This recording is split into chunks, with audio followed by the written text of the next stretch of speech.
Banyak pihak ragukan timnas Indonesia di ASEAN Cup 2024. Menpora dukung langkah berani Shin Tae-yong. Menteri Pemuda dan Olahraga Menpora Dito Aryo Tejo mendukung dan memuji langkah berani PSSI dan Shin Tae-yong yang berani menurunkan pemain muda di ASEAN Cup 2024. Hal ini karena timnas Indonesia akan menurunkan pemain muda di ajang yang dikenal sebagai Piala AFF ini. PSSI dan pelatih timnas Indonesia, Shin Tae-yong, telah sepakat untuk menurunkan pemain U22 dalam ajang ini. Ternyata situasi ini membuat beberapa pihak menilai tim Merah Putih tak serius menghadapi Piala AFF 2024 ini. Pasalnya, pemain yang diturunkan dalam ajang 2 tahunan ini memang mayoritas dihuni pemain U22. Bahkan dari 24 pemain yang saat ini bersama skuad Garuda, rata-rata pemainnya berusia 20 tahun. Untuk pemain yang usianya di atas U22 hanya ada satu, yakni Asnawi Mangkualam.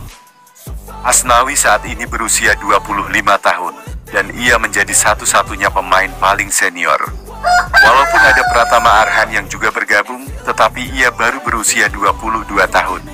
Situasi ini membuat banyak pihak menilai bahwa timnas Indonesia tak serius menghadapi ASEAN Cup 2024. Apalagi tak sedikit tim memilih menurunkan pemain terbaiknya di ajang 2 tahunan ini. Vietnam yang akan menjadi salah satu lawan tim Merah Putih di ajang Piala AFF ini bahkan telah melakukan persiapan panjang. The Golden Star Warriors menjalani pemusatan latihan TC di Korea Selatan dengan melakoni 3 laga uji coba. Ini dilakukan agar mereka semakin solid dan siap menghadapi timnas Indonesia hingga tim lainnya karena mereka menargetkan tembus babak final. Menanggapi situasi ini, Dito Aryo Tejo justru menganggap bahwa PSSI dan Shin Tae-yong mengambil langkah berani. Menurutnya, ini juga pasti bagian dari strategi PSSI dan Shin Tae-yong untuk menyiapkan regenerasi. Oleh karena itu, ia mendukung langkah yang diambil PSSI dan Shin Tae-yong ini. Ya, PSSI pasti memiliki strateginya sendiri, ujar Dito Aryo Tejo. Ia menyebut langkah berani seperti ini harus didukung dan dihormati. Pasalnya, kalau tidak berani mengambil langkah untuk melakukan regenerasi, tentu kedepannya akan semakin sulit buat timnas Indonesia.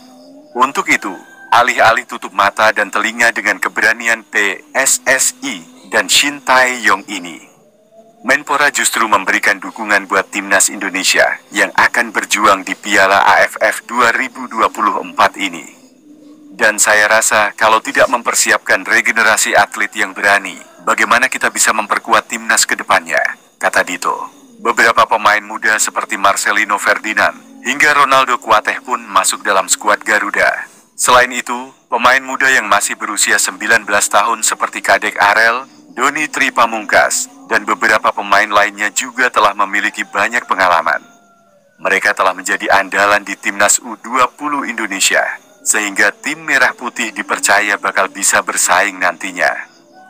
Tim asuhan Shin Tae-yong sendiri dalam ajang 2 tahunan ini ditargetkan untuk bisa lolos ke babak final. Shin Tae-yong telah mempersiapkan tim dengan baik, dan saat ini mereka pun telah bertolak ke Myanmar pada Kamis, 5 Desember 2024.